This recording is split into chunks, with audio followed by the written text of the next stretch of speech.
Hello అండి, అందరికీ నమస్తే. ఈరోజు మన వీడియోలో కట్లా ఫిష్ కర్రీ, దీన్నే మన వాడుక భాషలో బుచ్చ చేప లేదా నల్ల చేప అంటుంటాం కదా. ఈ కూరని పల్లెటూరులో చాలా రుచిగా కమ్మగా వండుతారండి. ఆ ప్రాసెస్ ఏంటో చూద్దాము. మనం తీసుకున్న ఏ చేపలైనా కానీ చేపల కూర నీచు వాసన లేకుండా మంచి టేస్టీగా రావాలంటే రెండు విషయాలు అస్సలు కాంప్రమైజ్ అవ్వకూడదండి. ఒకటి కారం, రెండోది పులుపు. ఈ చేపల కూర వండుకోవడానికి ముందు చింతపండుని నానబెట్టుకోవాలి. కేజీ ముక్కల్లోకి పెద్ద సైజు నిమ్మకాయ అంత చింతపండు అయితే సరిపోతుంది.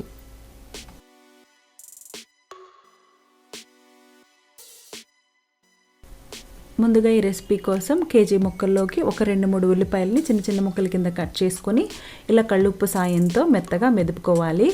అలా అని ఉల్లిపాయ ముక్కల్ని మిక్సీలో గ్రైండ్ చేసుకుంటే అంత రుచిగా ఉండదంట.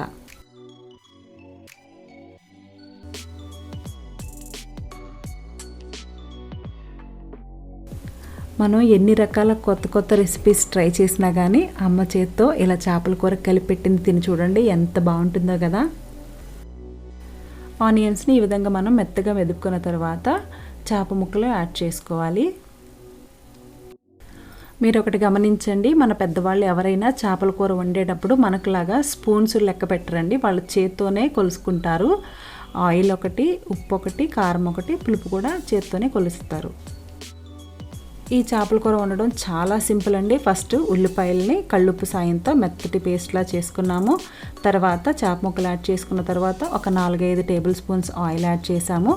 తర్వాత కారానికి సరిపడా కారం ఒక 4-5 టేబుల్ స్పూన్స్ పడుతుంది.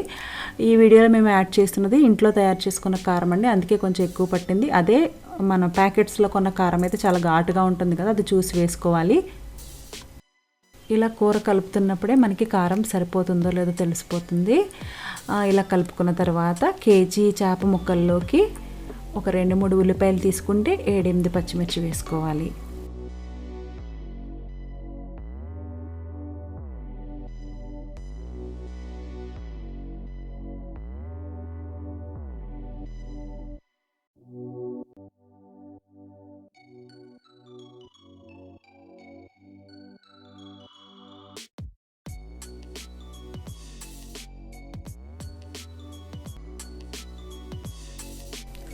ఈ విధంగా మొత్తం అంతా కలుపుకున్న తర్వాత ఒక 2 గ్లాసులు వాటర్ యాడ్ చేసుకొని ఒక 10 నిమిషాల పాటు మీడియం ఫ్లేమ్ మీద ఉడకనివ్వాలి.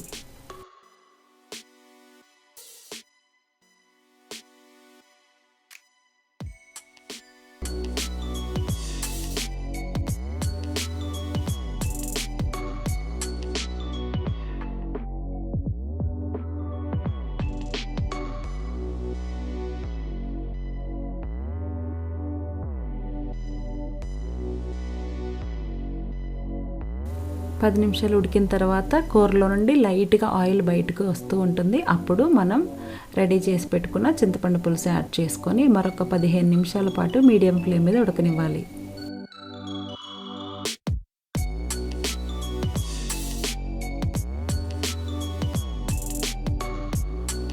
సాధారణంగా చేపల కూరలోకి అల్లం వెల్లుల్లిపాయ పేస్ట్ వేసుకుంటే ముక్క విడిపోతుంది అంటారు, కానీ కూర 90% ఉడికిపోయిన తర్వాత ఇంకొక 5 నిమిషాలు కట్టేస్తాము అనుకున్నప్పుడు కేజీ చేపల్లోకి ఒక 1/2 టేబుల్ స్పూన్ అల్లం వెల్లుల్లిపాయ పేస్ట్ వేసుకుంటే ముక్క విడిపోకుండా బాగానే ఉంటుంది.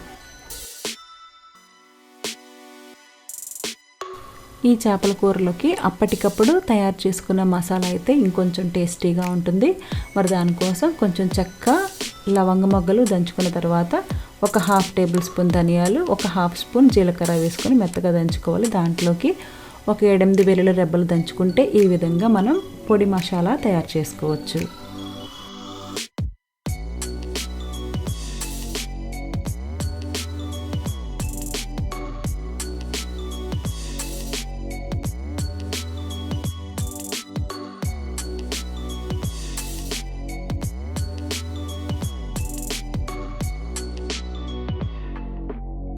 ఈ విధంగా కూరలో నుండి లైట్గా ఆయిల్ బయటకు వస్తున్నప్పుడు మనం తయారు చేసి పెట్టుకున్న మసాలా వేసుకొని కేవలం 1 నిమిషం పాటు ఉడికించుకోవాలి. తర్వాత స్టవ్ ఆఫ్ చేసుకొని వెంటనే కొత్తిమీర యాడ్ చేసుకొని 1 గంట పాటు అలా ఉంచేసుకున్న తర్వాత మనం వేడివేడిగా సర్వ్ చేసుకోవచ్చు.